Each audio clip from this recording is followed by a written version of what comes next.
Assalamualaikum warahmatullahi wabarakatuh. Alhamdulillahi rabbil alamin. Wassalatu wassalamu ala ashrafil mursalin Nabiyyina wa maulana Muhammadin wa ala alihi wa sahbihi ajma'in. Wa ashhadu an la ilaha illallah wahdahu la syarikalah.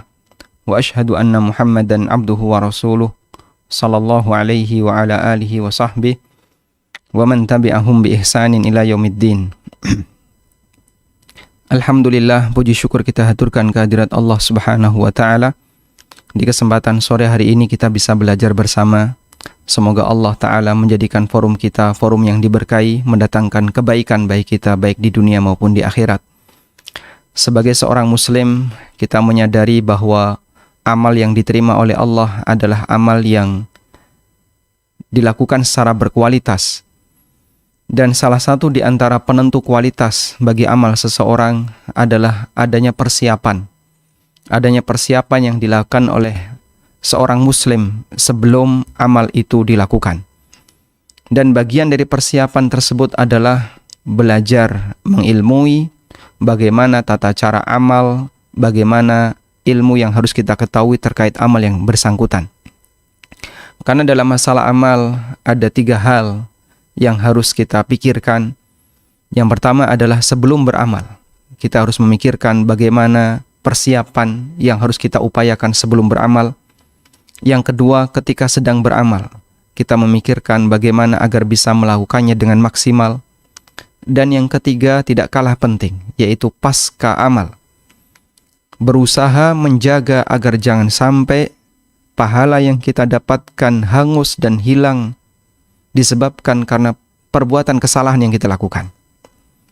Karena itulah bagi kaum muslimin yang sedang berpuasa, mereka menyadari bahwa di tengah puasa mereka nggak boleh bohong, nggak boleh dusta, tidak boleh menggibah di tengah sedang berpuasa.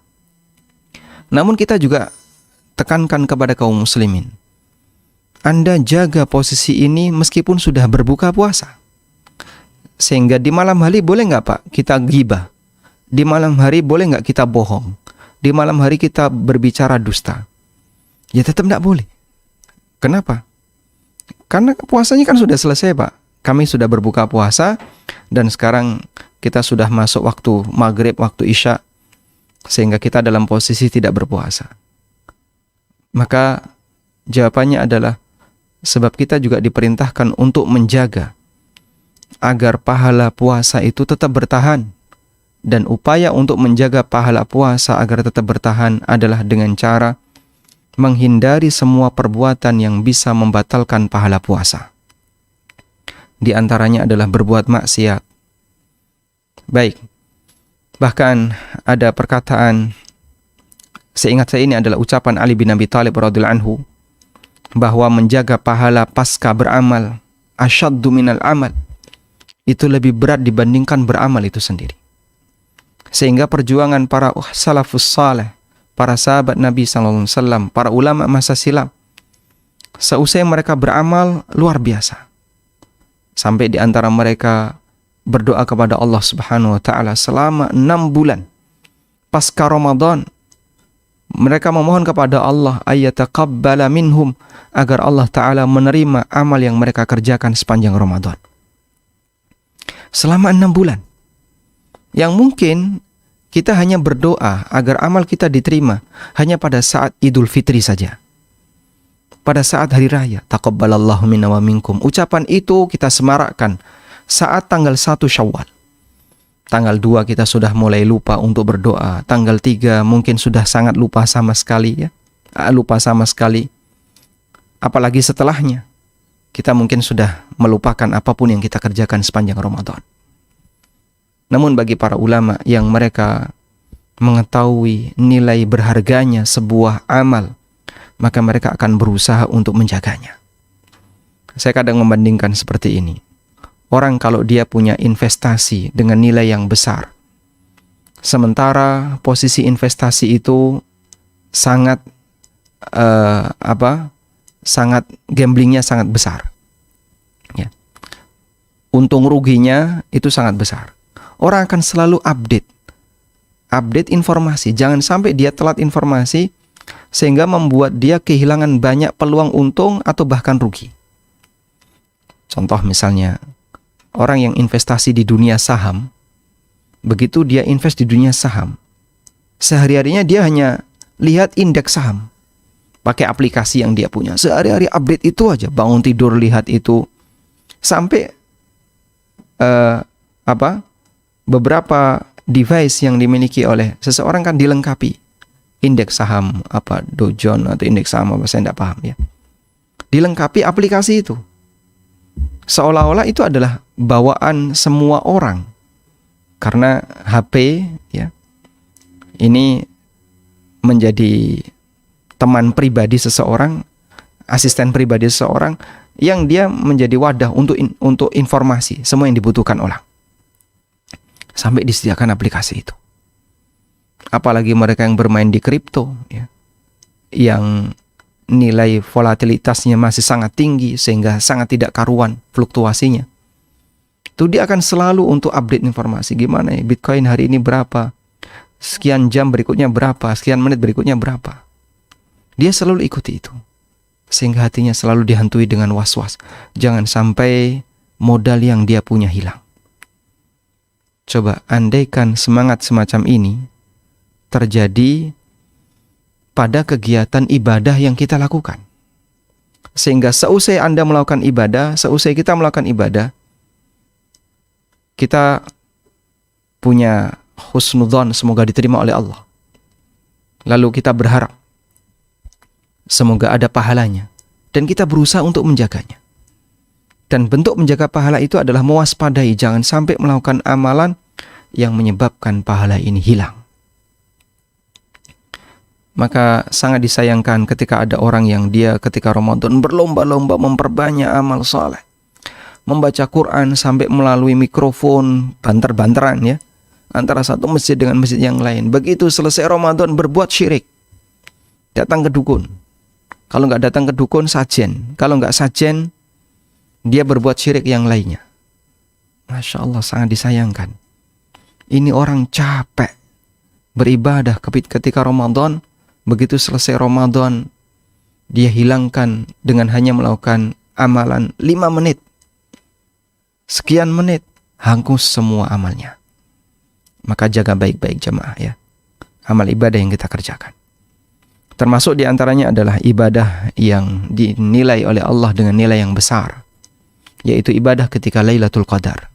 Yang ditegaskan oleh Allah dalam Al-Quran, Lailatul Qadri khairum min alfi syahr. Tayyib. Selanjutnya kita akan buka seperti apa sih fikih Lailatul Qadar. Bagian apa yang perlu kita ketahui dari Lailatul Qadar. Kita akan mengenal dari sisi nama terlebih dahulu. Lailatul Qadri. Ini ada 2 cara baca. Bisa dibaca Lailatul Qadar, bisa dibaca Lailatul Qadri. Bisa dibaca Lailatul Qadari, bisa dibaca Lailatul Qadri. Jadi kalau ditulis Lailah, di situ kata Al-Qadri ini ada 2 cara baca. Bisa dibaca Al-Qadari dengan dalnya di fathah. Bisa dibaca Al-Qadri dengan dalnya disukun. Dua-duanya benar ya. Anda boleh baca dengan Lailatul Qadar, Anda juga boleh baca dengan Lailatul Qadri. Kalau dibaca dalnya di fathah, artinya takdir. Sementara kalau dibaca dalnya disukun, artinya kemuliaan. Sehingga membaca Lailatul Qadar, jika dibaca Lailatul Qadri, maka maknanya adalah malam kemuliaan. Tapi kalau kita baca Lailatul Qadar, artinya adalah malam penetapan takdir. Dan dua-duanya benar. Di sini kita sebutkan, ada banyak pendapat ulama tentang kenapa disebut Lailatul Qadar. Ada yang mengatakan Al-Qadr, dari kata Al-Qadr, dalnya disukun, yang artinya asyaraf, kemuliaan. Ada yang mengatakan Al-Qadar, li'annahu yuqaddaru fiha ma yakun fi tilka sana. Karena Allah takdirkan di malam itu untuk semua takdir selama 1 tahun. yang disebut dengan takdir sanawi. Yang disebut dengan takdir sanawi. Allah tetapkan takdir selama setahun. Yang ini disebut dengan takdir as-sanawi. At-takdir as-sanawi. Takdir tahunan. Dan ada pendapat yang ketiga, li'annal lil qiyami fiha qadran azima. Disebut Lailatul Qadar karena orang yang melakukan qiyamul lail di malam itu memiliki keutamaan yang besar. Baik. Kemudian tentang keutamaan Lailatul Qadar. Kita menyebutnya Lailatul Qadar atau malam Qadar. Sehingga kami ingatkan karena ini judulnya malam dan Lailah. Lailah dengan malam bedanya apa? Sama ya. Ya, maka kalau kita membuat pernyataan malam Qadar atau Lailatul Qadar. Karena kalau Anda tulis dengan malam Lailatul Qadar, maka jadinya apa?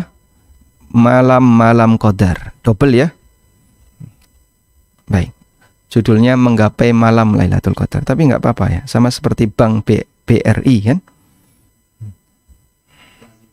Ya, lazimnya seperti itu. Baik. Fadailuha, tentang keutamaannya. Pertama, di malam itu diturunkan Al-Quran. Sebagaimana yang Allah tegaskan dalam Al-Quran, Inna anzalnahu fi lailatul qadar. Dan Quran diturunkan di bulan Ramadan. Syahrul Ramadan alladzi unzila fihil Quran. Bulan Ramadan, disitulah diturunkan Al-Quran. Yang kedua, yuqaddirullahu subhanah. Di malam itu Allah takdirkan fiha kullama huwa kainun fis-sana. Segala sesuatu yang akan terjadi selama setahun. Dalilnya surat Ad-Dukhan ayat 4 dan 5. Allah Ta'ala berfirman, Inna anzalnahu fi lailatin mubarak, inna kunna mundirin, fiha yufraku kullu amrin hakim, amram min indina, inna kunna mursilin. Sesungguhnya aku turunkan Al-Quran di malam Qadar. Fiha yufraku kullu amrin hakim. Di malam itu, kullu amrin hakim yufrak. Seluruh ketetapan Allah Ta'ala, Dat yang maha bijaksana, yufrak, ditetapkan. Maksudnya adalah ditakdirkan.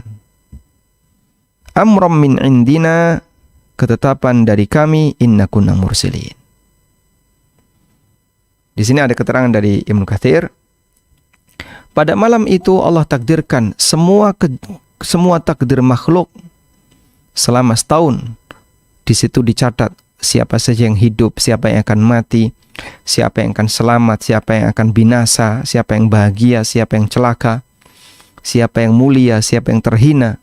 Semua yang dikehendaki oleh Allah Subhanahu wa Ta'ala di tahun ke depan, setahun ke depan. Yuktabu fi lailatul qadar, dicatat di malam Qadar. Maka para ulama mengatakan, kalau ada orang yang berdoa, berharap kepada Allah agar selama tahun ini mendapatkan kebaikan, semoga tahun ini tahun kebaikan, semoga tahun ini mendapatkan keberuntungan, maka doa itu tidak diucapkan di malam tahun baru, tapi diucapkan di Lailatul Qadar. Doa itu seharusnya diucapkan di Lailatul Qadar. Kenapa, Pak? Karena di malam itu Allah tetapkan takdir. Sehingga bukan di malam tahun baru. Malam tahun baru nggak ada hubungannya dengan takdir. Artinya itu bukan waktu Allah menetapkan takdir. Tapi Allah tetapkan takdir ketika Lailatul Qadar. Selanjutnya, malam itu adalah malam yang berkah. Sebagaimana yang Allah firmankan di surat Ad-Dukhan ayat 3. Inna anzalnahu fi lailatin mubarakah. Sesungguhnya aku turunkan Al-Quran di malam yang berkah. Lanjutannya ayat di atas tadi. Fiha yufraku kullu amrin hakim. Di malam itu Allah tetapkan urusan yang bijaksana, urusan takdir. Kemudian di malam itu ibadah dilipatkan melebihi lebih baik dari 1000 bulan. Sebagaimana yang Allah firmankan di surat Al-Qadar, Lailatul Qadri khairum min alfi syahr. Maka ibadah di malam itu lebih afdal di sisi Allah daripada ibadah selama 1000 bulan yang tidak ada Lailatul Qadar.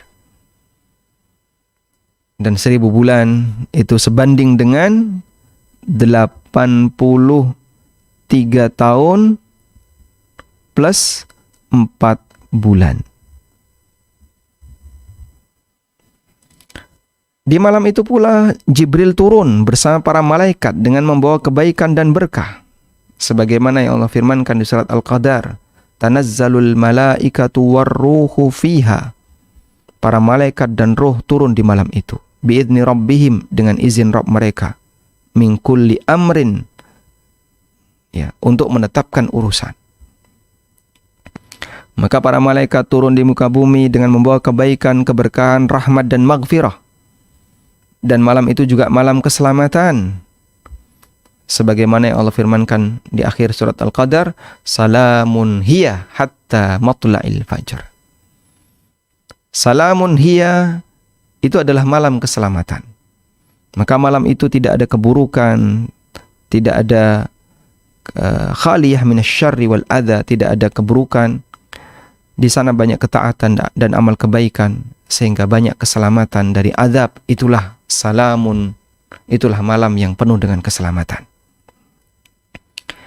Karena itu adalah malam yang penuh dengan keselamatan, jadi nyaman malam itu untuk dipakai beribadah kepada Allah. Nah, sekarang bagaimana cara berburu Lailatul Qadar? Kapan tepatnya Lailatul Qadar itu terjadi? Ini bagian dari rahasia Allah. Dan Allah tidak memberitahukan kepada siapapun. Sehingga Allah jadikan ini sebagai perkara gaib yang tidak diketahui oleh manusia. Karena itu kapan terjadinya Lailatul Qadar? Ada perbedaan pendapat ulama. Jadi, kapan Lailatul Qadar? Pembahasan ini, kapan Lailatul Qadar, ini berbicara terkait masalah peluang terjadinya. Karena untuk memastikan, manusia tidak bisa. Tidak tahu manusia. Kecuali memprediksi. Sehingga peluang terjadinya manusia bisa. Karena Nabi SAW telah memberitahu hal itu. Kapan Lailatul Qadar berbicara tentang peluang terjadinya? Pendapat yang pertama mengatakan, Lailatul Qadar mungkin saja terjadi dalam salah satu malam. Dalam salah satu malam selama setahun. Artinya tidak harus ketika Ramadan. Artinya tidak harus ketika Ramadan. Dan pendapat ini dinisbahkan kepada Ibnu Mas'ud radhiyallahu anhu. Pendapat ini dinisbahkan kepada Ibnu Mas'ud. Karena itu Ibnu Mas'ud radhiyallahu anhu ketika ditanya tentang kapan Lailatul Qadar, beliau radhiyallahu anhu pernah mengatakan, "May yakumil haula yusibha." May yakumil haula yusibha. Barang siapa yang beribadah selama setahun, barang siapa yang tahajud setiap hari selama setahun, nggak pernah bolong, pasti dia akan mendapatkannya. Tapi ini dijelaskan oleh Ubay bahwa maksud Ibnu Mas'ud di situ adalah agar orang itu tidak malas-malasan. Baik, ada orang yang bertanya kepada Ubay bin Ka'ab. Ada orang yang bertanya kepada Ubay bin Ka'ab. Yang bertanya adalah Zir bin Khubaish, seorang ulama tabi'in. Saya bertanya kepada Ubay bin Ka'ab radhiyallahu anhu.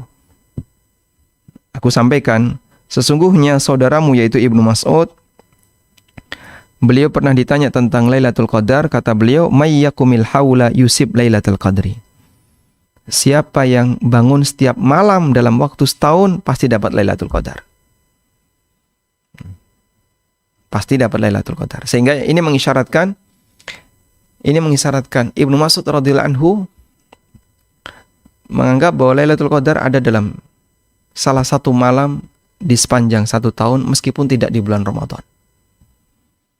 Namun apa kata Ubay bin Ka'ab rahimahullah, arada alla yattakilan nas. Semoga Allah merahmati Ibnu Mas'ud. Mungkin yang beliau maksudkan adalah agar orang itu tidak malas. Amma innahu qad alima annaha fi Ramadan. Ibnu Mas'ud paham kalau Lailatul Qadar itu ada di bulan Ramadan. Wa annaha fil ashril awakhir, dan itu ada di 10 malam terakhir Ramadan. Baik. Maka tadi saya sebutkan pendapat ini dinisbahkan kepada Ibnu Mas'ud. Kemudian pendapat yang kedua. Pendapat kedua mengatakan Lailatul Qadar terjadi di salah satu malam bulan Ramadan. Terjadi di salah satu malam selama Ramadan. Hanya di Ramadan. Selain Ramadan tidak ada. Hanya di Ramadan. Dan pendapat yang ketiga adalah di salah satu malam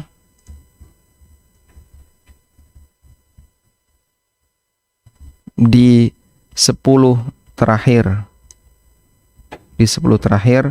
Ramadan. Baik. Jadi kurang lebih ini kesimpulan pendapat ulama terkait kapan munculnya Lailatul Qadar. Walhamdulillah. Dan pendapat yang mengatakan Lailatul Qadar ada di 10 malam terakhir Ramadan adalah pendapat Asy-Syafi'i, Syafi'iyah, Hambali, Maliki, pendapat dipilih di Ibnu Taimiyah, As-San'ani, Ibnu Baz, Ibnu Utsaimin, dan yang lainnya. Dengan dalil dari Aisyah radhiyallahu anha, Rasulullah sallallahu alaihi wasallam bersabda, "Taharrau Lailatul Qadri fil witri minal ashril awakhir min Ramadan." Carilah Lailatul Qadar di malam ganjil pada 10 hari terakhir Ramadan. Kemudian dalam hadis dari Ibnu Abbas radhiyallahu anhuma, Nabi sallallahu alaihi wasallam bersabda, "Iltamisuha fil ashril awakhir min Ramadan." Carilah Lailatul Qadar di 10 terakhir bulan Ramadan. Lailatul Qadar itu ada di tasi'atin tabqa. Ya. 9 hari tersisa dari Ramadan. Atau di 7 hari tersisa, atau 5 hari tersisa. Ya, sehingga ngitung ganjilnya itu bisa dari depan, bisa dari belakang. Kalau berdasarkan hadis Ibnu Abbas. Kalau ngitung ganjilnya dari depan, maka perhitungan kita malam 21, kalau dari belakang itu malam genap, malam 22. Ya, karena kalau dari belakang itu yang dihitung sisanya. 9 hari sebelum Ramadan selesai. 7 hari sebelum Ramadan selesai. Itu kalau ngitung dari belakang. Dan memang para ulama menyebutkan cara ngitung ganjilnya 10 hari terakhir itu bisa dari depan, bisa dari belakang. Kalau dari depan sesuai angka, sesuai tanggal ya. Sesuai tanggal malam 21, malam 23. Kalau dari belakang yang dihitung sisanya. Ya, 9 hari sebelum Idul Fitri, 7 hari sebelum Id, dan seterusnya. Jadinya kalau ngitung dari depan malam 21 sesuai tanggal, dari belakang genap. Dari belakangnya jadinya genap. Kurang 10 hari. Ya, jadinya genap. Karena kan malam 21 berarti kurang 10. Begitu malam 22 kurang 9. Ya, maka ngitung ganjilnya bisa dari depan, bisa dari belakang. Karena itu bisa jadi Lailatul Qadar terjadi pada malam genap menurut perhitungan dari depan. Tayyib. Kemudian dari Ibnu Umar radhiyallahu anhu, ada beberapa orang di kalangan sahabat Nabi SAW yang bermimpi Lailatul Qadar terjadi di 10 malam terakhir, di 7 malam terakhir. Terjadi di 7 malam terakhir. Faqala Rasulullah SAW, kemudian Rasulullah SAW bersabda, "Ara ru'yakum, aku juga bermimpi sebagaimana mimpi kalian. Qad tawata'at fis sab'il awakhir." Lailatul Qadar ada di 7 malam terakhir. Lalu beliau menyarankan, "Faman kana mutaharriyan falyataharraha fis sab'il awakhir." Karena itu siapa yang nyari Lailatul Qadar, carilah di 7 malam terakhir. Dan dari Ibnu Umar radhiyallahu anhu, ada orang yang bermimpi Lailatul Qadar terjadi pada malam 27. Maka Nabi SAW mengatakan, ara ru'yakum, aku juga bermimpi sebagaimana mimpi kalian. Maka carilah di 10 terakhir dan carilah di bagian witir. Maka sekali lagi, ini rahasia dan sifatnya adalah peluang terjadinya. Pembahasannya adalah di posisi peluang terjadinya Lailatul Qadar, sehingga Rasulullah SAW sendiri tidak memastikan. Nabi SAW sendiri tidak memastikan. Andaikan beliau diberitahu oleh Allah malam tanggal sekian akan turun Lailatul Qadar, maka beliau akan ceritakan kepada para sahabat. Karena beliau punya semangat untuk memberitahu mereka agar mereka bisa mendapatkan pahala yang besar. Namun karena beliau sendiri tidak bisa memastikan, maka beliau sallallahu alaihi wasallam hanya menyarankan peluangnya ada di sini. Berpeluang besar di sini, di 10 hari terakhir bulan Ramadan. 10 malam terakhir bulan Ramadan. Terutama bagian ganjil. Di 7 malam terakhir bulan Ramadan, di bagian ganjil. Baik. Selanjutnya. Apakah Lailatul Qadar itu bisa pindah tanggal? Ataukah menetap di tanggal tertentu? Jawabannya, Lailatul Qadar tidak menetap di tanggal tertentu, di malam tertentu, fi jamil a'wam, dalam Ramadan yang berganti tahun. Sehingga mungkin Ramadan tahun kemarin Lailatul Qadar di malam 23. Lailatul Qadar di tahun berikutnya bisa di malam 25. Lailatul Qadar di tahun berikutnya di malam 29. Sesuai dengan apa yang Allah kehendaki. Sehingga dia berpindah-pindah pada 10 malam terakhir Ramadan. Dan ini merupakan pendapat Syafi'iyah, Hambali, dan pendapat Malikiyah, serta pendapat mayoritas ulama. Di antara dalilnya adalah hadis dari Abu Sa'id Al-Khudri. Kita bacakan. Rasulullah sallallahu alaihi wasallam pernah bersabda, "Kuntu ujawiru hadhil asyra." Aku beribadah di 10 malam terakhir Ramadan. "Tsumma qad badali an ujawira hadhil asyra al-awakhir." Kemudian aku ingin beribadah di 10 terakhir Ramadan. Faman kana takafa ma'i, siapa yang beritikaf bersamaku, falyathbut fi mu'takifihi, maka hendaknya dia diam di tempat iktikafnya. Wa qad uritu hadhil lailah, dan aku bermimpi nampaknya malam ini. Kemudian lihat ini ya. Summa unsituha, kemudian dilupakan. Kemudian aku dilupakan. Fabtaghu fil ashril awakhir, karena itu carilah di 10 malam terakhir. Wabtaghu fi kulli witrin, dan carilah di malam-malam witir. Wa qad ra'aituni asjudu fi ma'in watin, dan aku bermimpi aku sujud di pagi harinya. Aku sujud di pagi harinya terkena becek, sehingga di dahi Nabi SAW terkena becek. Fastahallat as-samsu fi tilkal lailah fa'amtarat. Malam itu pun turun hujan. Fa waqafa al-masjidu fi musallan Nabi sallallahu alaihi wasallam lailata 21. Kemudian masjid di tempat sholatnya Nabi sallallahu alaihi wasallam ketika itu dipakai untuk ibadah di malam 21. Dan Nabi SAW salat subuh. Fabasurtu ainai Rasulullah SAW wa nadhartu ilaihi in sarafa minas subhi wa wajhu mumtali'un tina wa ma'a. Lalu aku melihat di keningnya Rasulullah SAW ketika saya salam salat subuh, di kening Nabi SAW ada lumpur, tinan wa ma'an, ada tanah dan air, artinya ada lumpur. Jadi nempel lumpur. Sehingga persis seperti yang diceritakan Nabi SAW, mimpi beliau. Aku bermimpi, saya sujud pada saat Lailatul Qadar itu, saya sujud, dan ketika saya sujud di atas becek. Sehingga penuh dengan air dan lumpur. Kata Abu Sa'id Al-Khudri, subuhnya saya lihat Nabi SAW ada lumpur di kening beliau. Nah. Kemudian juga dari Abdullah bin Unais, Rasulullah SAW bersabda, aku dinampakkan Lailatul Qadar, thumma unsituha, kemudian aku dilupakan. Wa urani subhaha asjudu fi ma'in watin. Dan yang saya ingat waktu saya mimpi itu, saya bersujud di mana? Di atas tanah yang berair.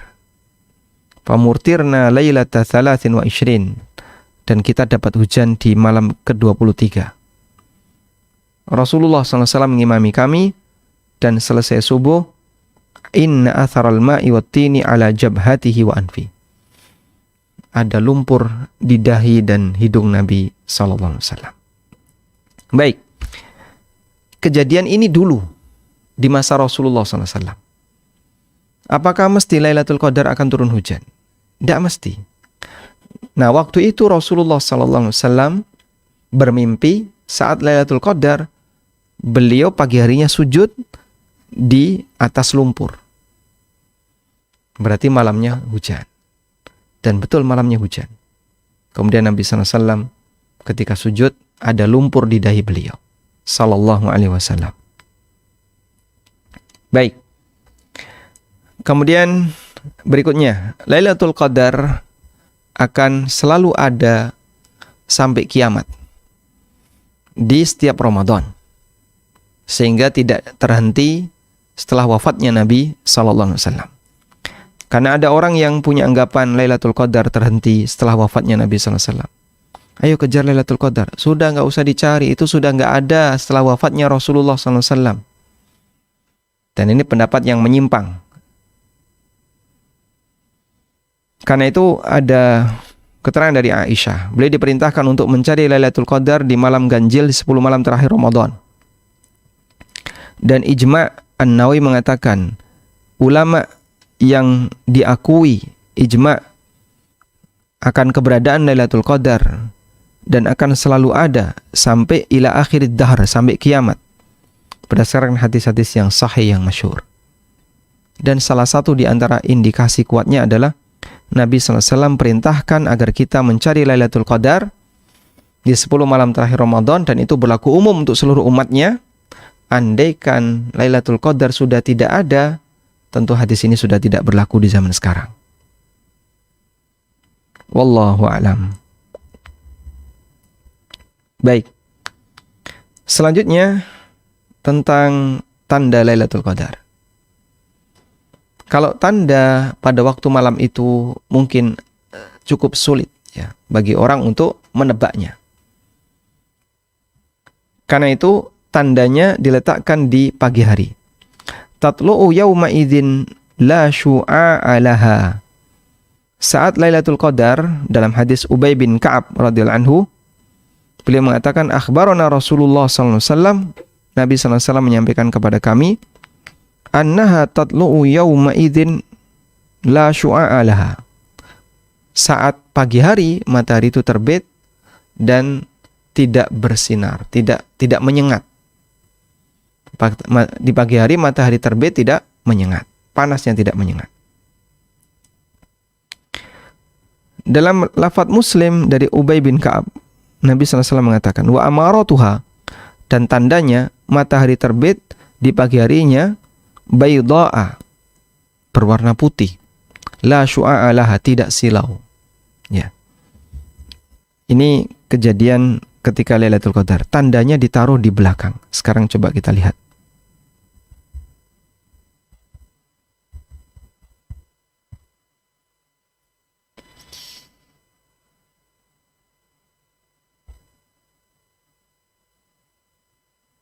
Baik.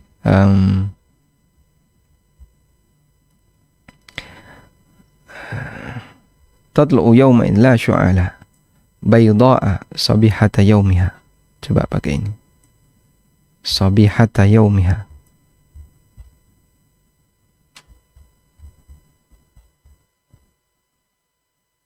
Nah.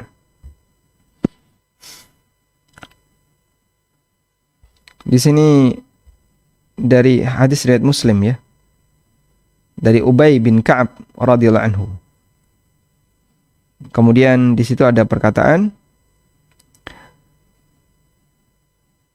hiya lailatul lati amarna Rasulullah sallallahu alaihi wasallam biqiyamiha. Di malam itu Rasulullah sallallahu alaihi wasallam perintahkan kami untuk ibadah. Hiya lailatu sabihati sab'in wa ishrin. Itu adalah malam yang paginya dapat 27 Ramadan. Wa amaratuha, dan tandanya antatlu asyamsu fi sabihati yaumiha. Matahari terbit di pagi harinya bayda, berwarna cerah, putih. La syu'a'a laha. La syu'a'a laha. Coba kita lihat la syu'a'a laha. Apa yang dimaksud dengan la syu'a'a laha? La syu'a'a laha artinya di sini dinyatakan bal takunu naqiyah la yura laha asyi'atun mumtadda fantashiru da'uha bila syu'a kama yudi'ul qamar bila syu'a. La syu'a la artinya terang ya. Tidak ada mendung yang menutupinya, tidak ada awan yang menutupinya, sebagaimana bulan yang cahaya terang. Baik.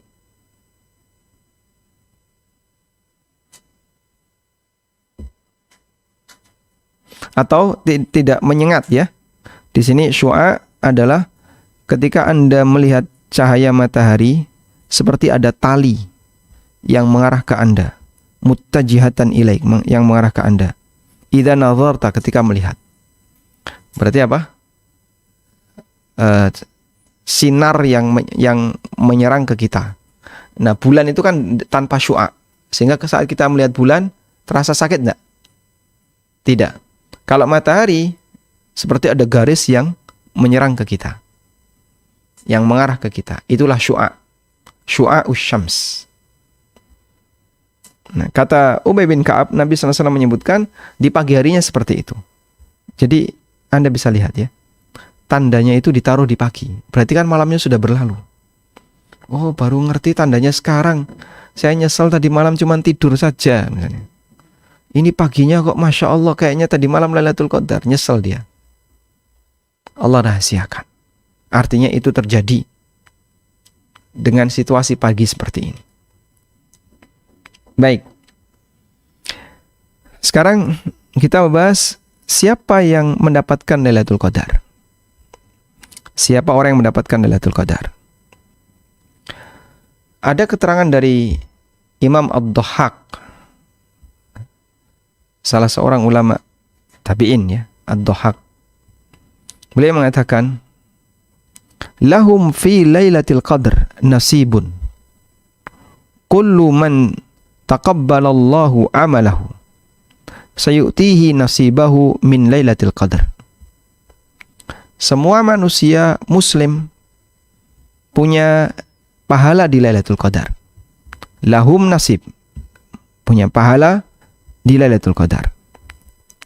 Bagi semua orang yang amalnya diterima oleh Allah, bagi semua orang yang amalnya diterima oleh Allah, Allah akan berikan pahala nasibahu sesuai dengan jatah ibadah dia di malam Qadar. Artinya, semua yang beribadah di malam itu dikatakan dapat Lailatul Qadar. Sehingga kalau ada orang yang semalas-malasnya orang, paling malas di kalangan kaum muslimin saat Lailatul Qadar, tapi dia masih sholat. Sehingga di malam itu dia cuma sholat 2 sholat, maghrib sama isya tok. Yang lain dia nggak kerjakan. Setelah maghrib makan dia.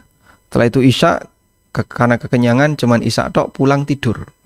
Sampai menjelang subuh, terus sahur. Maka ibadah dia hanya 3.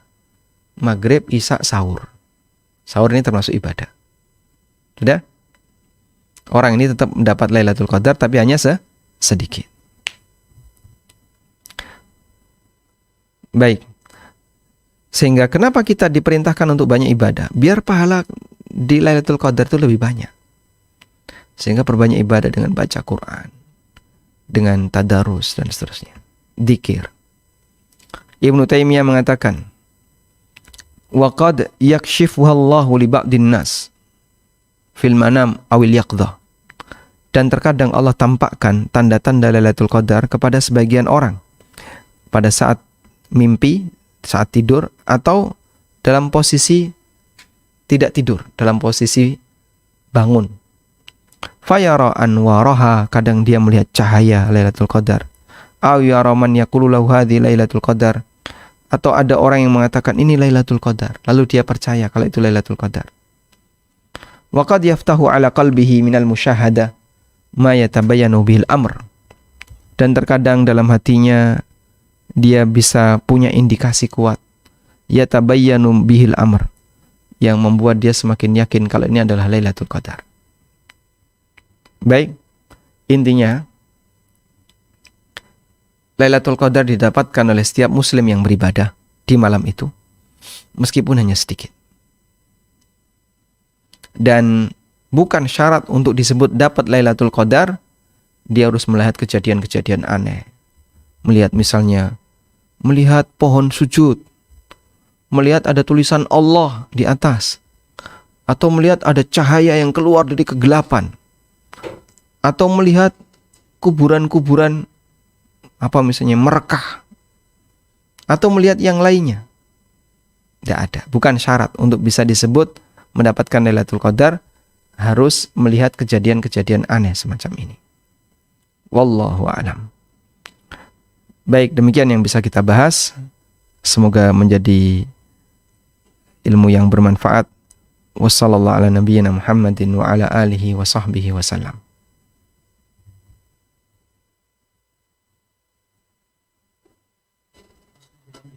Jazakallah khair Ustaz atas penyampaian materinya. Baik, kita masuk ke sesi tanya jawab ya Ustaz ya. Halo Ustaz. Silakan Pak. Ya, baik. Di tempat kami ada 3 pertanyaan yang masuk melalui kolom chatbox. Yang pertama dari Pak Budi Asmoro Ustaz.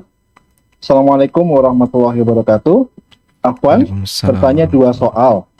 1, karena judulnya Lail, apakah artinya hanya ibadah saat malam saja, yang kemudian dilipat gandakan 1000 malam, sehingga seolah-olah bisa santai di siang hari puasanya. Yang kedua, Pak Budi Asmoro menanyakan bahwa beliau mendengar seorang penceramah kultum menyampaikan hadis dari Nabi SAW, yaitu beliau lebih menyukai amalan yang mengembirakan hati seorang mukmin daripada amalan iktikaf di Masjid Nabawi. Sehingga seakan-akan hadirin bisa menganggap kecil iktikaf di 10 hari terakhir. Nah, bagaimana mengamalkan hadis ini, Ustaz? Mohon penjelasannya, jazakumullah khairan.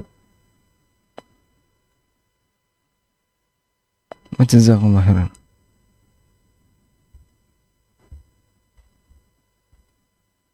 Sebentar.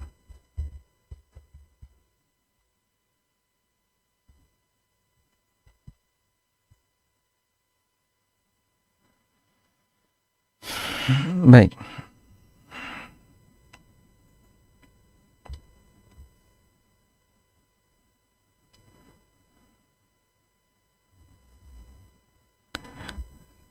Coba kita bahas untuk pertanyaan yang pertama ya. Judulnya Lail. Apakah artinya hanya ibadah saat malam saja, kemudian dilipat gandakan 1000 malam? Jawabannya ya, hanya sampai subuh. Maka Allah katakan, salamun hiya hatta matla'il fajar. Malam itu adalah malam keselamatan. Hatta matla'il fajar, sampai terbit fajar. Artinya sampai subuh. Sehingga ibadah subuh saja nggak masuk dalam kriteria pelipatan lebih baik dari 1000 bulan. Karena dia sudah di pagi hari. Sudah tulu'ul fajar, setelah terbit fajar. Maka hanya berlaku untuk mereka yang beribadah di malam hari. Tidak berlaku bagi mereka yang beribadah antara subuh sampai maghrib.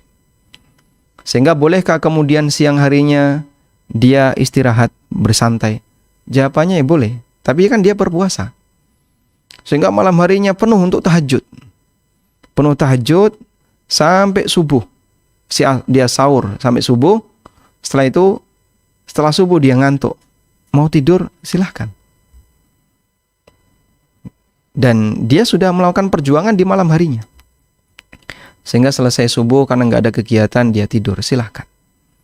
Insya Allah jika perjuangan dia di malam hari itu dilakukan ikhlas karena Allah dengan penuh semangat untuk mendapatkan Lailatul Qadar, semoga dia dapat pahala. Baik. Kemudian tentang penceramah yang mengatakan bahwa salah satu di antara amal besar adalah membuat muslim bahagia. Untuk hadis seperti yang dimasukkan oleh penanya, saya belum mendapatkan. Sebentar.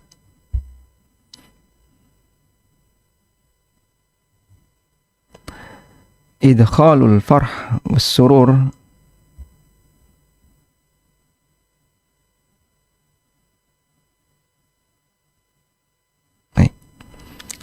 di sini di Fatwa Syabaka Islamiyah.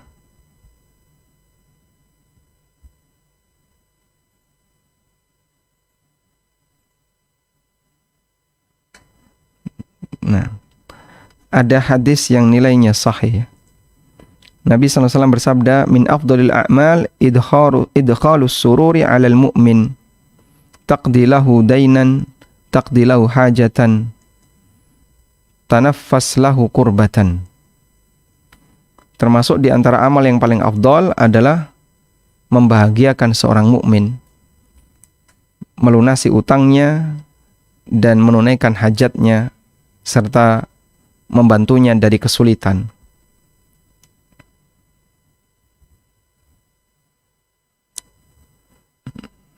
Kalau teks seperti yang tadi disebutkan saya belum menemukan, coba.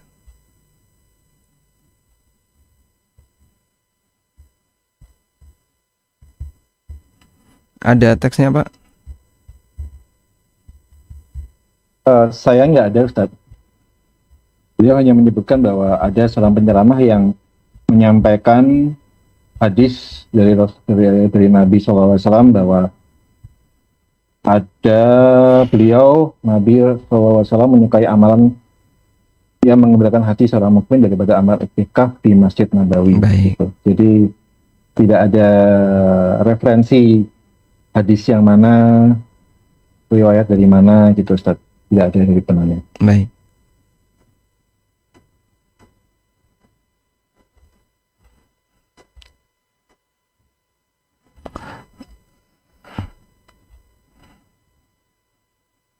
Nah, ada satu hadis ya.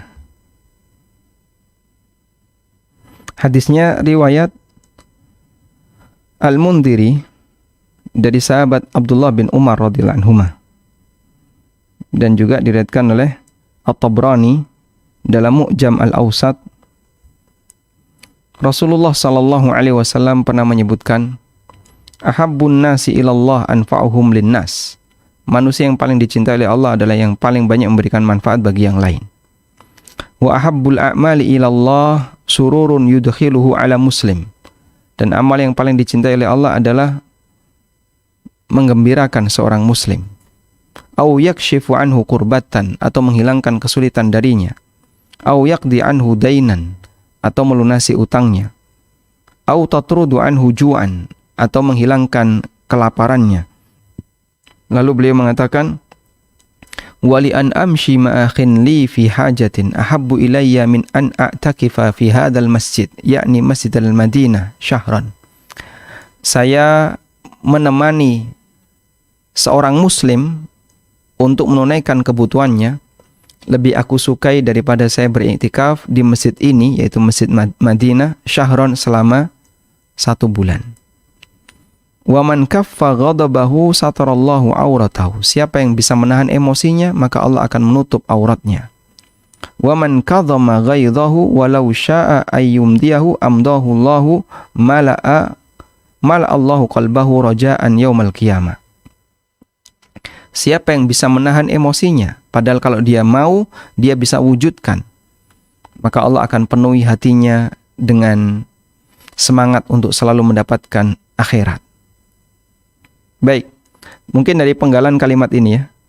Saya menemani seorang muslim untuk menunaikan hajatnya, kebutuhannya lebih aku cintai daripada i'tikaf di masjid. Insya Allah hadis ini sahih dan di sini dinilai sahih oleh Syekh Albani. Namun ini tidak menunjukkan kalau i'tikaf adalah amal yang ringan.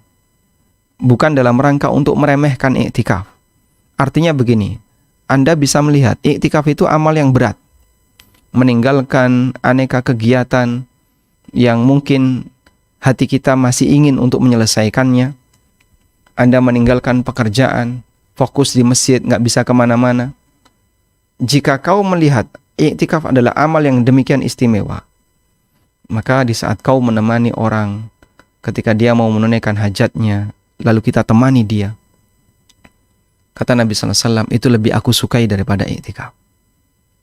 Menunjukkan kalau amal ini nilainya juga sangat besar, bukan meremehkan amal i'tikaf.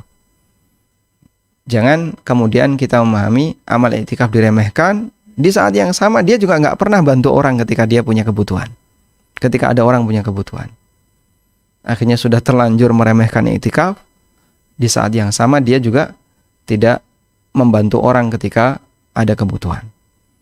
Ya. Karena orang ketika punya kebutuhan lalu ditemani, dia akan lebih semangat. Misalnya mau ngurus apa, ngurus SIM atau ngurus STNK atau ngurus apa, ayo tak temani Pak, saya punya kenalan orang dalam. Wah, Masya Allah, nanti Bapak tinggal bayar, tinggal foto, dan seterusnya. Wallahu a'lam. Nah, Ustaz. Jadi saya juga ini ya, elaborasi juga pertanyaan dari Mbak Santi Noviastuti. Berarti bahwa ada ibadah juga yang lebih utama ya Ustaz, yang bisa dilakukan di 10 hari terakhir Ramadan, misalnya sedekah atau hal yang lain selain iktikaf, Ustaz. Apakah memang seperti itu atau bagaimana, Ustaz? Baik, likulli maqamin maqal, masing-masing posisi itu ada amalannya. Sehingga ibadah apa yang paling afdol untuk dilakukan di 10 hari terakhir Ramadan? Iktikaf. Ibadah yang paling afdol adalah iktikaf, karena itu memang waktunya. Dan Nabi SAW iktikaf di 10 malam terakhir Ramadan. Nah, bagi mereka yang nggak bisa iktikaf karena ada banyak halangan, maka nanti bisa beramal di malam-malam itu dengan harapan bisa mendapatkan Lailatul Qadar. Dia sedekah setiap malam atau amal yang lainnya seperti wanita haid. Dia bisa membaca Quran dengan menggunakan laptop agar tidak menyentuh mushaf, atau dia bisa bersedekah, memberi kesempatan berbuka puasa dan seterusnya. Bukan berarti bahwasanya sedekah lebih afdol daripada iktikaf, bukan. Karena Nabi SAW tidak mengatakan tinggalkan iktikaf dan kamu fokus sedekah saja, tidak. Tapi beliau menunjukkan nilai berharganya menemani seorang muslim ketika mau menunaikan hajatnya. Itu amal yang luar biasa, sampai kata beliau, lebih aku suka ini daripada iktikaf di masjid selama sebulan. Wallahu alam. Jazakallah Ustaz. Jadi ini juga menjawab pertanyaan beberapa jamaah seperti Pak Ihsan yang nomor 1, bahwa apakah di siang hari kalau kita sudah niat di malam hari, kemudian di siang harinya kita sebagai karyawan atau pekerja, apakah hal ini adalah iktikaf? Mungkin bukan ya Ustaz ya. Jadi masih selain iktikaf tapi dihitung sebagai pahala atau amalan yang bisa mengantar kita untuk mendapatkan pahala Lailatul Qadar. Jadi iktikaf di 10 terakhir Ramadan harapannya nanti bisa mendapatkan Lailatul Qadar.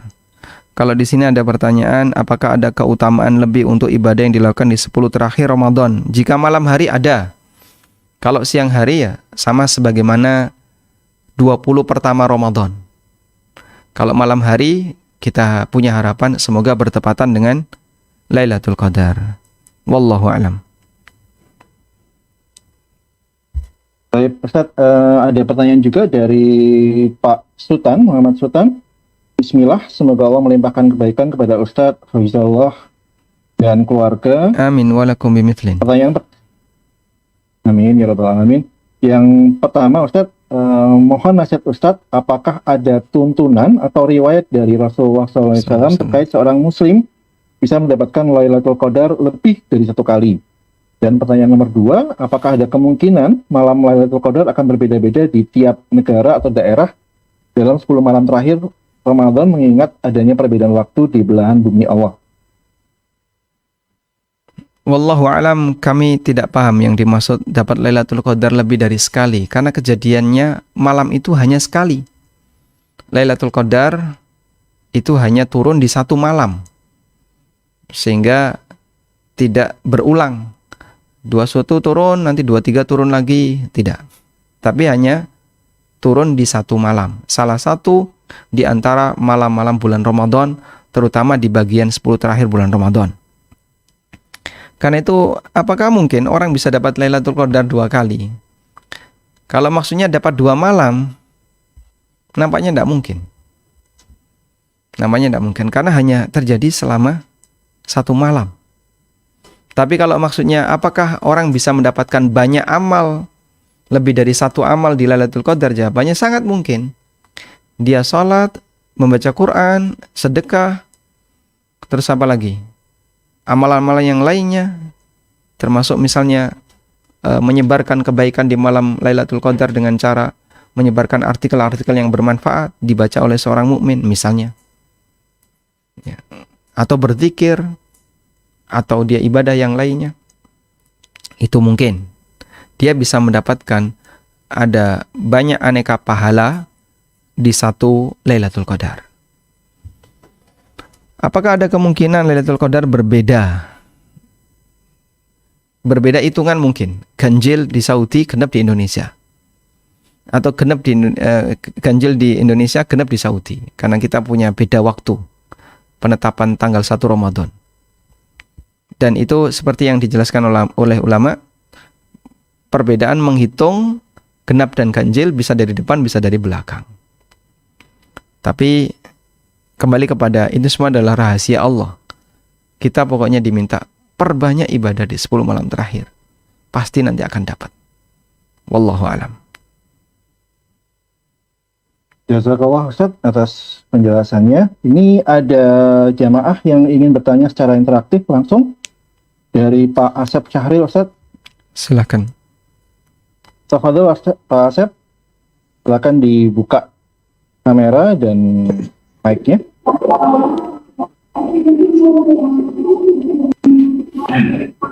Assalamualaikum Ustaz.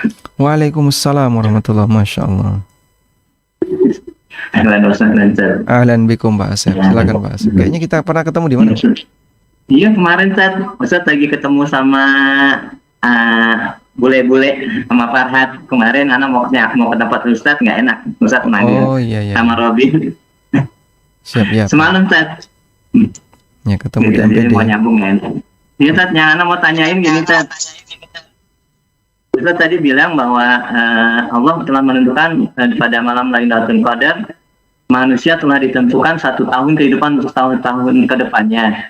Nah, pertanyaannya, bagaimana dengan doa-doa kita yang kita tiap hari panjatkan? Nah, kalau sudah Allah tentukan, itu poin pertama. Yang poin kedua, Ustaz, untuk orang-orang yang mendapatkan malam Lailatul Qadar itu ada nggak tanda-tandanya, Ustaz? Tanda-tanda orang yang mendapatkan malam Lailatul Qadar. Terus yang terakhir, Ustaz, karena kita ini orang-orang yang pekerja, Ustaz, rata-rata sulit untuk melaksanakan yang namanya iktikaf. Perlu izin 10 hari karena gitu ya. Karena kita semuanya pekerja. Nah, itu solusinya bagaimana, Ustaz? Itu aja, Ustaz. Jazakallahu khair. Assalamualaikum warahmatullahi wabarakatuh. Waalaikumsalam warahmatullahi wabarakatuh. Yang pertama, kita diperintahkan untuk berdoa, padahal semuanya telah ditetapkan oleh Allah Ta'ala. Dua hal ini tidak saling bertentangan. Sebagaimana kita melakukan hal yang terbaik untuk hidup. Kita kan nggak diam saja. Bapak sudah ditetapkan takdirnya. Wah, kalau begitu nggak usah cari kerjaan lah. Diam aja di rumah. Nanti kalau memang takdirnya dapat rezeki kan datang sendiri. Logika manusia tidak mengatakan demikian. Dan realitanya manusia tidak melakukan seperti itu. Dia bekerja. Dia bekerja mencari yang terbaik untuk hidupnya. Itu dalam urusan dunia. Dalam urusan akhirat juga sama. Manusia beramal untuk mendapatkan yang terbaik bagi akhiratnya. Karena manusia tidak tahu takdir, sehingga dia tidak bisa beralasan dengan takdir. Karena itu mereka tidak boleh mengatakan, udahlah nggak usah beramal, karena semuanya sudah ditakdirkan. Kalau nanti jadi penduduk surga kan pasti masuk surga. Dari mana kamu tahu kalau kamu akan jadi penduduk surga? Udahlah nggak usah kerja, nanti kalau dapat rezeki kan datang sendiri. Dari mana kamu tahu kalau nanti kamu dapat rezeki? Oh, nggak tahu. Nggak tahu kenapa dijadikan alasan. Dan sesuatu yang tidak kita ketahui tidak boleh kita jadikan sebagai alasan. Itu kaidah. Wa ma syahidna illa bima alimna. Kami tidak memberikan saksi kecuali atas dasar ilmu yang kami ketahui. Sehingga tidak bertentangan dua hal ini.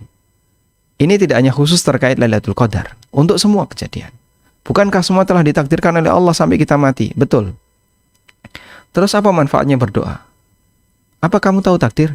Tidak tahu. Ya sudah, berdoalah. Karena kita tidak tahu masa depan. Silahkan memohon kepada Allah, meminta kepada Allah yang terbaik untuk hidup kita. Baik untuk kebaikan dunia maupun akhirat. Sebab kita tidak tahu takdir. Karena itu orang yang bekerja, berusaha, berdoa, dan melakukan hal yang itu positif dan bermanfaat baginya, tidak disebut melawan takdir, karena dia tidak tahu takdir. Karena itu Nabi SAW mengatakan, i'malu fakullun muyassarun lima khuliqalah. Beramallah kalian, karena masing-masing akan dimudahkan sesuai dengan tujuan dia diciptakan. Karena itulah, dalam masalah seperti ini, tidak boleh kita benturkan antara perintah untuk usaha dengan akidah dan keyakinan bahwa semua telah ditakdirkan. Sebab dua hal ini ranahnya berbeda. Usaha manusia pada ranah syariat, Allah perintahkan. Yang di situ isinya adalah perintah wajib, perintah sunnah, atau yang berisi larangan, haram maupun makruh. Dan takdir adalah perbuatan Allah, di mana Allah tidak dimintai pertanggungjawaban atas perbuatannya, tapi kita yang akan dimintai pertanggungjawaban. Maka hati-hati dalam beramal. La yus'alu amma yaf'alu wa hum yus'alun. Allah tidak akan ditanya terkait apa yang dia lakukan, tapi manusia yang akan ditanya. Jadi fokus pada perbuatan kita, bukan memikirkan perbuatan Allah Subhanahu wa ta'ala terkait takdir, karena kita tidak tahu takdir. Wallahu a'lam. Kemudian yang kedua, sebagai karyawan yang tidak bisa iktikaf. Memang iktikaf yang paling sempurna ya, tidak keluar masjid sepanjang 1 bulan itu. Sepanjang 10 hari. Dari mulai tanggal 21 sampai selesai Ramadan. Siang malam. Nah, cuman kita punya keterbatasan karena harus beraktivitas dan seterusnya. Ya. Apalagi masyarakat Indonesia punya kebiasaan mudik, udah. Itu paling ganggu iktikaf itu. Makanya mungkin tradisi mudik itu digeser aja ya. Waktu Idul Adha gitu kan. Sehingga Idul Fitri nggak ada mudik. Cuman kan masyarakat Indonesia nggak sepakat, saya yakin. Baik. Sehingga ketika orang mau iktikaf, dia itu mikir banyak hal, pertimbangan A, pertimbangan B, pertimbangan C. Terus kalaupun misalnya tidak bisa, mentok iktikaf malam hari saja. Mentoknya iktikaf malam hari saja. Nanti silahkan Bapak iktikaf dari mulai habis maghrib sampai menjelang subuh untuk sahur. Dan insya Allah iktikaf malam hari saja diperbolehkan. Wallahu a'lam.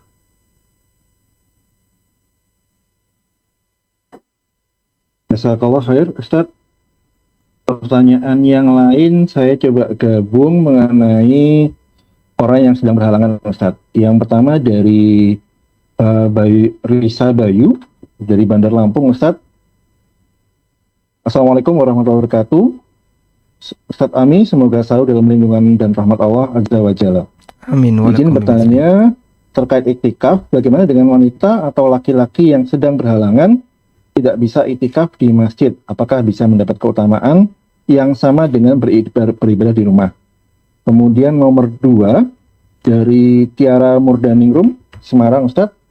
Assalamualaikum Pak Ustadz, izin bertanya terkait ibu menyusui yang belum bisa berpuasa, penggantinya apakah cukup dengan membayar fidyah atau harus mengganti hari puasa? Terima kasih. Mohon penjelasan Ustadz. Waalaikumsalam warahmatullahi wabarakatuh. Bagi yang tidak bisa iktikaf, ya, apapun alasannya, iktikaf ini kan sunnah ya, tidak wajib.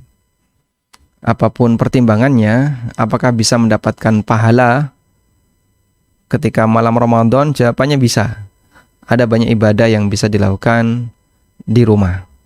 Namun apakah bisa mendapatkan keutamaan yang sama sebagaimana yang iktikaf? Ya, nampaknya nggak bisa ya. Wallahu a'lam.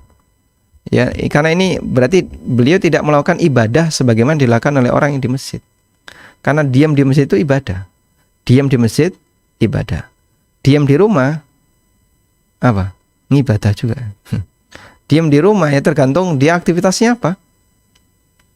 Kalau diam di masjid meskipun orangnya tidur misalnya, ibadah sampai jam 10 terus tidur, itu termasuk ibadah karena dia nggak keluar dari masjid meskipun dia tidur. Kalau di rumah ya nggak dapat. Dan itulah keutamaan iktikaf. Karena iktikaf itu boleh tidur. Iktikaf diperbolehkan untuk tidur. Wallahu a'lam. Kemudian wanita yang menyusui sehingga tidak bisa berpuasa diqadha nanti ya. Qadha setelah memungkinkan. Kapan Pak Ustaz memungkinkan? Ya pokoknya Anda gimana caranya biar bisa qadha. Dan ada banyak wanita yang mereka menyusui tapi puasa. Ya, tinggal ngatur nutrisi kan. Misalnya sahur makan yang banyak, minum booster ASI dan seterusnya. Sehingga bisa mendapatkan nutrisi. Anaknya cukup untuk ASI. Apalagi kalau anaknya sudah bisa dikasih yang lain ya. Sehingga tidak hanya ASI, pakai susu sambung atau yang lainnya. Wallahu a'lam. Intinya diqadha, bukan dibayarkan fidyah menurut pendapat yang kuat. Wallahu a'lam. Cukup? Ada yang lain? Jazakallahu khair. Boleh ini lagi ya Ustaz? Ya, silakan. Yang lagi Ustaz dari Pak Ramsul Ihsan. Mungkin agak di luar tema Ustaz, tapi mungkin masih terkait dengan ibadah kita di 10 malam terakhir, yaitu mengenai sunnah untuk duduk di masjid setelah sholat subuh Ustaz. Apakah kita sunnahnya itu duduk di masjid setelah sholat subuh hingga matahari terbit, lalu sholat syuruk di masjid, atau sholatnya di rumah Ustaz? Dan kapan waktu yang paling tepat untuk sholat syuruk setelah terbitnya matahari tersebut? Jika kita menilai hasan, karena ulama berbeda pendapat tentang status hadis itu. Jika kita menilai hasan, menilai bisa diterima untuk hadis tentang sholat syuruk di masjid dari Abu Umamah Al-Bahili yang pahalanya setara dengan haji dan umroh, maka sholat syuruk dilakukan di masjid. Sehingga selesai sholat, Anda berzikir di tempat sholat dan tidak beranjak dari situ sampai terbit matahari, kemudian sholat 2 rakaat setelah matahari meninggi, ya kurang lebih 15 menit dari garis terbit. Insya Allah mendapatkan pahala sebagaimana yang dijanjikan dalam hadis dari Abu Umamah Al-Bahili, ya, yaitu seperti mendapatkan pahala kana lahu ka'ajri hajin wa umratin taman hajatahu tamatan. Dia mendapatkan pahala seperti haji dan umrah sempurna. Tapi bagi yang mengatakan bahwasanya hadis ini dhaif, dan ada beberapa pendapat ulama yang mendhaifkan hadis ini, maka sholat duhanya bebas, mau di masjid silakan, mau di rumah silakan. Sehingga dia bisa berzikir sampai pagi, sampai terbit matahari, terus mau pulang silakan, mau tetap di masjid silakan. Karena keutamaan itu hadisnya dhaif. Ya, sehingga tidak harus ada rangkaian sebagaimana yang disebutkan dalam hadis Abu Umamah. Wallahu a'lam.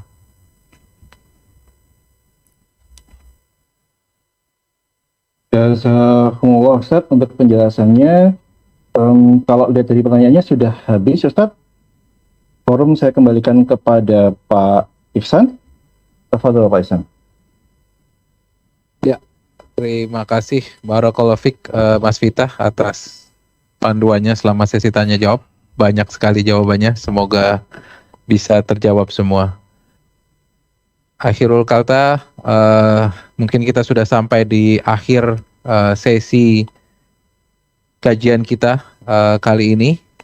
Terima kasih Ustadz atas materi yang disampaikan.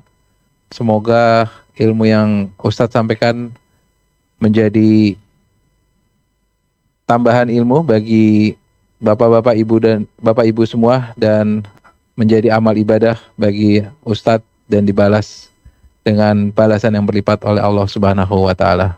Amin.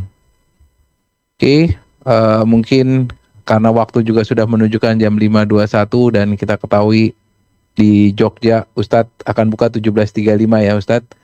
Ya, ini Sehingga- yang Pasuruan nih sebentar lagi mau buka ini, Pak. Iya. Mungkin kita bisa tutup kajian kali ini. Mari kita Pak baca. Aisan, Yes. Pak Aisan, Afan. Ini kita panitia ada hadiah Oh ya, untuk mohon maaf. penanya terbaik, Pak Aisan. Ya. Tafadhol dipilih, Pak Aisan. Oke, mungkin kita punya 2 buku zikir pagi petang untuk penanya terbaik. Mungkin afdolnya daripada saya yang memilih, Ustadz yang memilih dari pertanyaan-pertanyaan yang diajukan hari ini. Mungkin Ustadz boleh dipilih 2 penanya terbaik, Ustadz. Baik, yang pertama Pak Asmoro Budi ya. Budi Asmoro atau Asmoro Budi? Budi Asmoro. Budi Asmoro. Asmoro. Pak Budi Asmoro ya. Kemudian yang kedua Bapak Muhammad Sultan. Sultan Muhammad. Muhammad Sultan. Oh, Muhammad Sultan. Sultan. Bapak Muhammad Oke. Sultan. Barakallahu Ya. fikum. Maafik barakallah. Hadiahnya Terima kasih apa, Pak? Ustadz. Buku zikir pagi Buku petang. zikir pagi petang. Oh, Ya. Masya Allah. Plus 1 paket dari Nestle. Ya. Mungkin Ustadz mau kasih hadiah juga Ustadz. Oh, boleh, silakan datang ke Yogyakarta. Nanti kita Ya, bisa nanti jumpa di kita sini. main Ustadz. Masya Allah. Baik. Terima kasih Ustadz dan kawan-kawan semua. Alhamdulillah kajian kali ini berlangsung dengan lancar. Semoga menjadi amal ibadah bagi teman-teman panitia dari Majelis Taklim Nestle Mengaji dan juga tim Ustadz Aminur Baits yang telah menyiapkan acara ini dengan baik sehingga bisa berjalan lancar. Semoga Allah membalas kebaikan kawan-kawan semua dengan pahala yang berlipat. Kita tutup kajian kali ini dengan doa kafaratul majelis. Subhanakallahumma wa bihamdika asyhadu an la ilaha illa anta astaghfiruka wa atubu ilaik. Assalamualaikum warahmatullahi wabarakatuh. Waalaikumsalam warahmatullahi wabarakatuh. Waalaikumsalam. Jazakallah khair. Jazakallah khairan, jazakallah khairan. Baik. Jazakallah khair, Jazakallah Ustaz. khairan. Baik, kami izin untuk live dari meeting, Pak. Baik, Ya, Ustaz. assalamualaikum. Terima kasih.